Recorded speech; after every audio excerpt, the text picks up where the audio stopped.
Nous nous retrouvons aujourd'hui pour parler de la pleine lune en Balance du 13 avril 2025.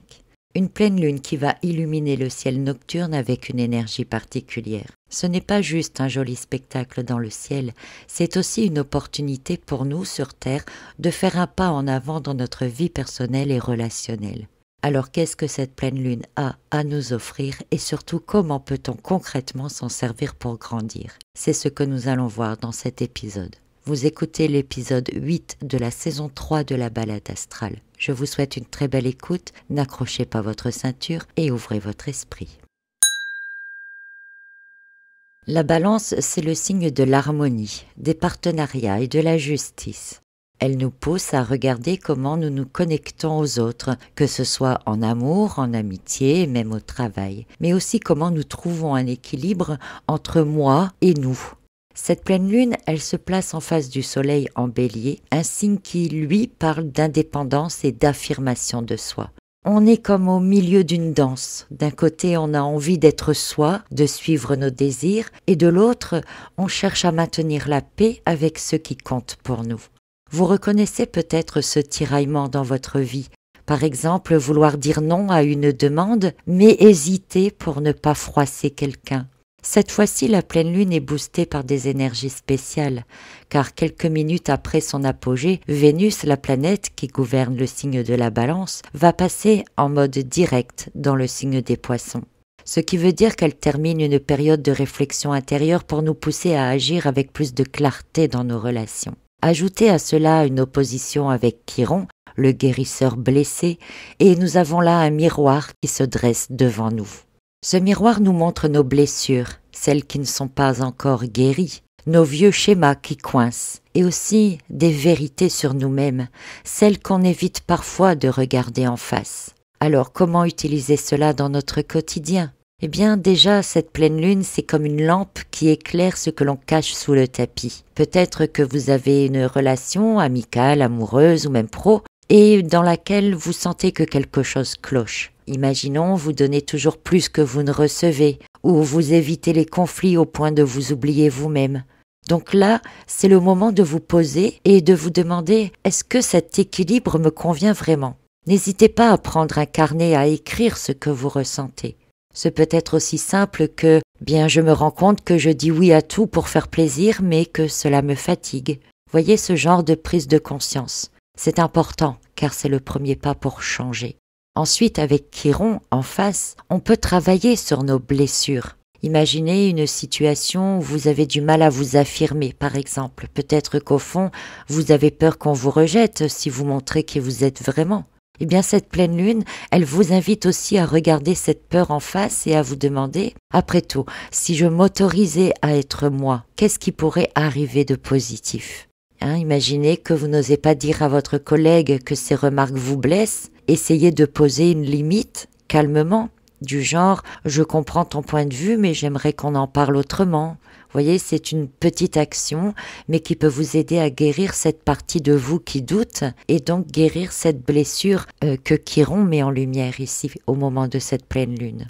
Et puis cette pleine lune, elle arrive aussi dans un contexte plus large. Nous sommes dans la saison des éclipses. Alors elle fait écho à la nouvelle lune en bélier qui a eu lieu récemment, mais aussi à une éclipse en Balance du 2 octobre 2024. Ça signifie que nous sommes en train de boucler un cycle de 6 mois. Alors, vous vous souvenez peut-être de ce que vous viviez à l'automne dernier? Quelles graines avez-vous plantées à ce moment-là? Peut-être que vous avez commencé à travailler sur une relation, peut-être que vous avez pris une décision importante. Eh bien maintenant, c'est comme si c'était l'heure de voir ce qui a poussé de cette graine. Est-ce que ça pousse bien ou n'est-ce pas finalement le moment d'arracher cette graine qui a peut-être pas poussé comme vous le voulez pour faire de la place et planter autre chose? Cette pleine lune, elle se produit en maison 9. Et elle nous pousse aussi à réfléchir à de grandes questions. Tout comme nous l'indiquait également la reprise en marche directe de Mercure dans le signe des Poissons. Alors, ces grandes questions, elles tournent autour de nos croyances, autour de nos idéaux, autour de ce qui donne du sens à notre vie. Vous avez peut-être grandi avec l'idée qu'il faut toujours faire passer les autres avant soi, mais est-ce que ça vous aide encore aujourd'hui? Voyez, prenez un moment pour vous demander qu'est-ce que je veux vraiment croire sur moi et sur mes relations. Ça peut être un exercice très puissant, vous savez. Il suffit de vous asseoir tranquillement, de respirer profondément et de laisser venir une phrase qui vous inspire, quelque chose comme « je mérite des liens » ou « je suis respecté autant que je respecte ». Pourquoi pas? Côté énergie, il y a du mouvement avec cette pleine lune aussi. Car la lune, elle est en carré avec Mars, toujours en Cancer, et cela peut créer des frictions. Alors ça peut être l'impression de sentir une impatience ou une frustration qui monte en vous, comme vouloir avancer sur un projet, mais en même temps avoir peur de sortir de votre zone de confort, voyez-vous. Vous rêvez de voyager, de changer de travail, puis en même temps il y a une petite voix qui vous dit « reste où tu es, c'est plus sûr ». Alors il faut savoir écouter cette tension, ne la laissez pas vous bloquer. Faites un petit pas, renseignez-vous, mettez à jour votre CV, n'importe quoi, ça canalise l'énergie de Mars, de l'action, de façon constructive. Mais ne rejetez pas cette tension, elle est là pour vous montrer aussi ce que vous devez faire. Et puis la pleine lune est aussi en trigone avec Jupiter qui est en Gémeaux. Alors c'est une vague d'optimisme cela et de curiosité aussi. Alors ça peut être un bon moment pour explorer de nouvelles idées, lire un livre qui vous intrigue, discuter avec quelqu'un qui voit les choses autrement que vous. Vous pourriez aussi vous poser des questions, pourquoi pas sur votre couple, et vous pourriez en parler avec un ami qui a une vision extérieure de votre couple. Le but de ce trigone avec Jupiter, c'est vraiment ici de oser ouvrir les yeux sur autre chose, et aussi, dans certains cas, pourquoi pas aller chercher de l'inspiration dans des choses nouvelles, dans de nouvelles directions. Cette pleine lune, dans l'ensemble, elle nous rappelle une chose essentielle. L'équilibre, ça s'apprend. La balance nous dit qu'on ne peut pas tout donner aux autres sans se perdre soi. Et on ne peut pas garder pour soi sans donner aux autres ou sans couper les ponts avec d'autres. Alors regardez vos relations. Où est-ce que vous pourriez rétablir l'harmonie? Peut-être que vous passez trop de temps à aider un proche et pas assez à vous reposer. Ou au contraire, peut-être que vous vous isolez alors qu'un coup de fil à un ami vous ferait extrêmement du bien.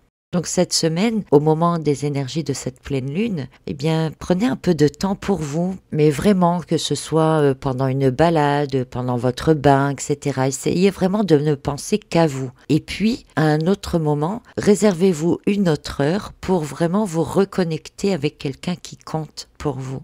Et puis n'oubliez pas donc que cette pleine lune en balance est une invitation à voir plus clair dans nos liens, dans nos blessures et dans nos aspirations. Donc concrètement, vous pouvez en tirer parti en prenant le temps d'écouter vos émotions, en posant des limites là où ça coince et en explorant vos idées, en découvrant des choses nouvelles et en rééquilibrant tout ce qui penche trop d'un côté, que ce soit dans n'importe quel domaine.